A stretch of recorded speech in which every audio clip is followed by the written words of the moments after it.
Bonjour mes chers amis, merci de me retrouver dans cette vidéo complètement dédiée à un petit portrait autobiographique afin que vous sachiez un petit peu qui je suis et qui se cache derrière l'écran, un petit peu l'autre côté du miroir, puisque je vous ai posté une vidéo où je vous montrais un petit peu mon bureau de lecture.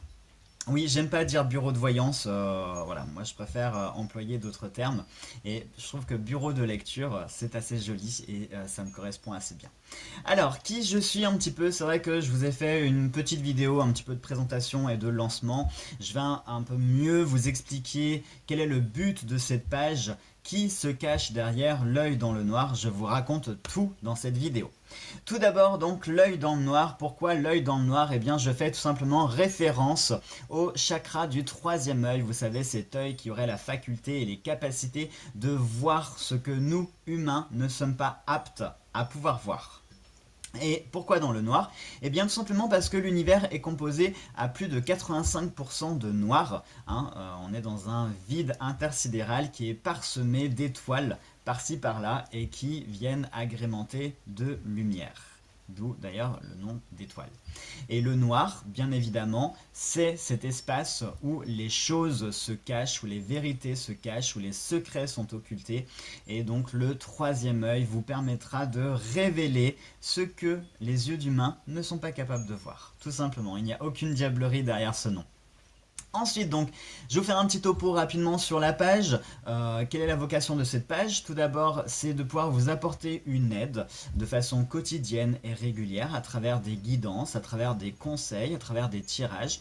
Vous verrez que j'utilise des méthodes de tirage complètement originales qui sortent du lot. Il faut savoir reconnaître les choses.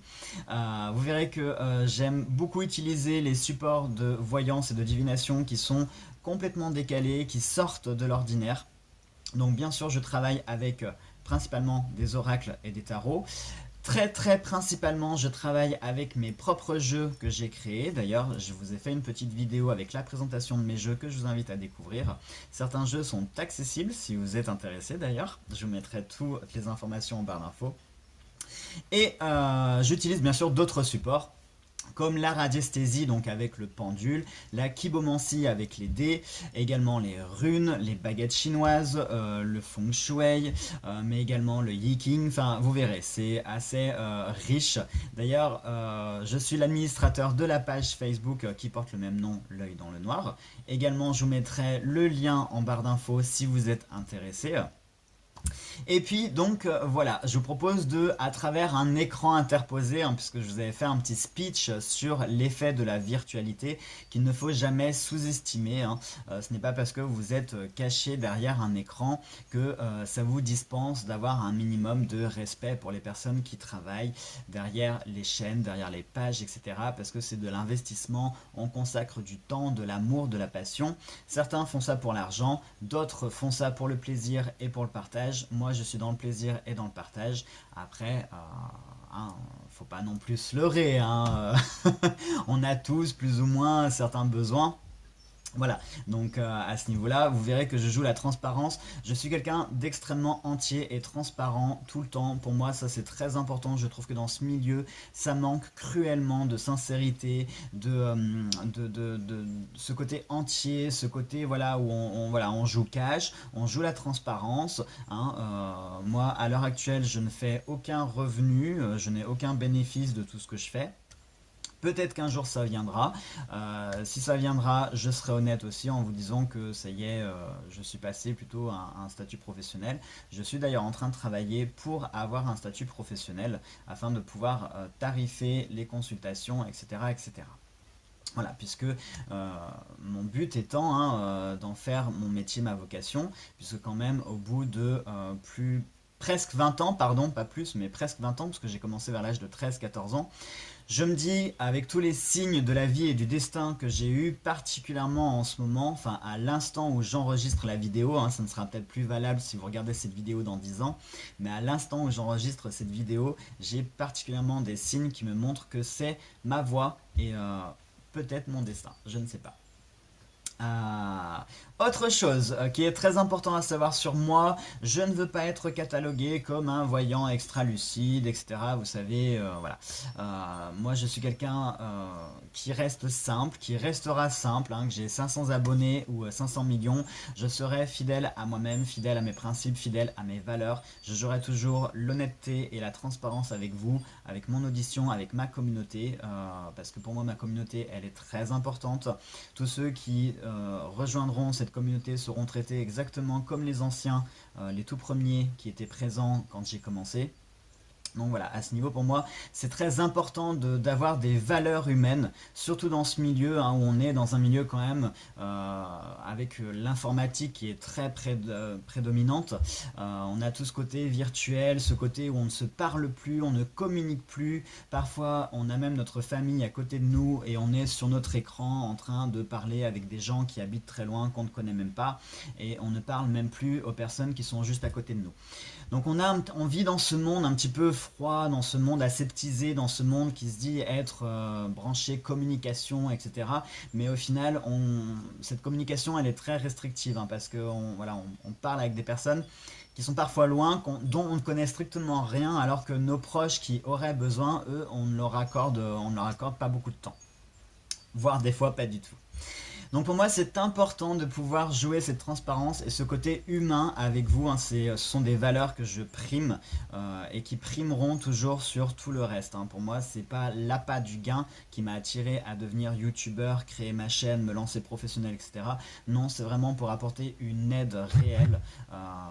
Parce que vous apprendrez à me connaître, mais je suis du haut de mes 33 ans, hein, j'ai vécu beaucoup de choses dans ma vie, des choses qui ont été très compliquées, j'ai été face à des situations, voilà, je vous raconterai, certainement vous aurez des petits morceaux de puzzle par-ci par-là.